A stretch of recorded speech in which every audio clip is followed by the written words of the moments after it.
প্রিয় ষষ্ঠ শ্রেণীর ছাত্রছাত্রী, দেখো বিগত ক্লাসগুলোতে আমরা 1 থেকে 7 পর্যন্ত অঙ্ক করছিলাম। আজকে করব 8 নম্বর 1.3 এ 8 নম্বর অঙ্ক। এখানে লেখা আছে কোন ক্ষুদ্রতম সংখ্যাকে 20, 25, 30, 36 এবং 48 দিয়ে ভাগ করলে যথাক্রমে 15, 20, 25, 31 ও 43 ভাগশেষ থাকবে।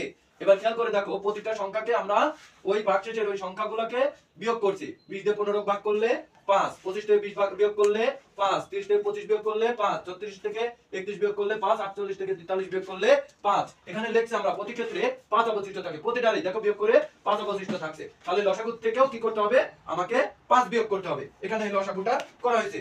2 দিয়ে যদি আমরা সব অনেকগুলো জোড় সংখ্যা, তো এজন্য 2 দিয়ে যাওয়া হয়েছে। 2 দিয়ে গেলে 10, 25, 15, 18, 24 দুগুণে 48, আবার 2 দিয়ে 5 দুগুণে 10, 25 যায় না, 15 যায় না, 9 দুগুণে 18, 12 দুগুণে 24। এবার 5 দিয়ে গেলাম, যত এখানে 5 আসছে আরো কয়েকটা 5 দিয়ে যায়, এজন্য 5 5 5 25, 3 5 15, 9 যায় না, 12 যায় না। এবার 3 দিয়ে যাওয়া হয়েছে।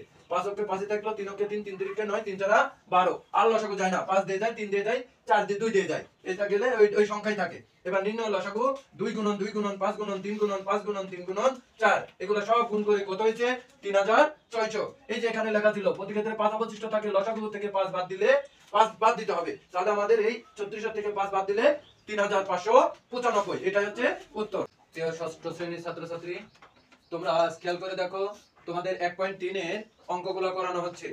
তারই ধারাবাহিকতায় আজকে আমরা 8 নম্বর অঙ্ক করব, 9 নম্বর অঙ্ক করব। গতকাল আমরা 8 নম্বর করছিলাম, আজকে 9 নম্বর অঙ্ক করব।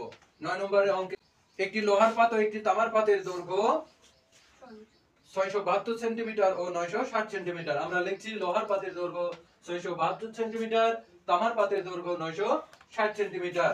যেহেতু এই পাত দুইটি কেটে দেওয়া, সবচেয়ে বড় টুকরা দৈর্ঘ্য কত হবে এবং প্রত্যেক পাতের দৈর্ঘ্য, প্রত্যেক পাতের টুকরা সংখ্যা নির্ণয় করো। এখানে গসাগু করতে হবে, লিখছি এই দুইটা সংখ্যাকে আমরা প্রথমে গসাগু করব। 960 দিয়ে 672, যেহেতু 672 ছোট, 672 দিয়ে 960 ভাগ করব। গসাগু করলে পরে এটাকে বলা হয় ভাগ প্রক্রিয়ায় গসাগু নির্ণয়। এখন এটা দিয়ে এটা করলে পরে একবার যায়। এবার এটা দিয়ে এটা বিয়োগ করছি, 2 কত হলে 10 হয়, 8 এ হাতে থাকে 1, 81 7 ধরবে 8, 8 কত হলে 16, 8 এ হাতে থাকে 1, 7 7 কত হলে 9, 7 আর 2 9, 672 নেমে গেল 288। এবার 288 কয়বার গেলে পরে 672 এর কাছাকাছি যাওয়া যায়, তাহলে দুইবার গেলে পরে 600 এর কাছাকাছি যাওয়া যায়। এই দুইবার যাওয়া হয়েছে 96, এবার এই 288 এখানে নেমে গেছে। 96 তিনবার গেলে পরে 288 সাথে সম্পূর্ণটা মিলে যায়, মিলে গেল। এবার নির্ণয় গসাগু, তাহলে এই যে 96, এটা হচ্ছে নির্ণয় গসাগু। ওখানে বলছিল সবচেয়ে বড় টুকরা দৈর্ঘ্য কত, এই যে আমরা লসাগুটা পাইলাম, এই লসাগুটাই হচ্ছে সবচেয়ে বড় টুকরা দৈর্ঘ্য। লোহার পাতের সংখ্যা, এই যে লোহার পাতের সংখ্যা ছিল 672, এই 672 দিয়ে 96 কে আমরা ভাগ করব।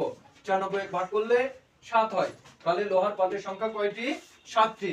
এবার তামার পাতের সংখ্যা, এই দেখো এখানে 960 দিয়ে 96 ভাগ করলে 10টি। উত্তর, বড় টুকরার দৈর্ঘ্য 96 সেন্টিমিটার, লোহার পাতের সংখ্যা 7টি এবং তামার পাতের সংখ্যা 10টি।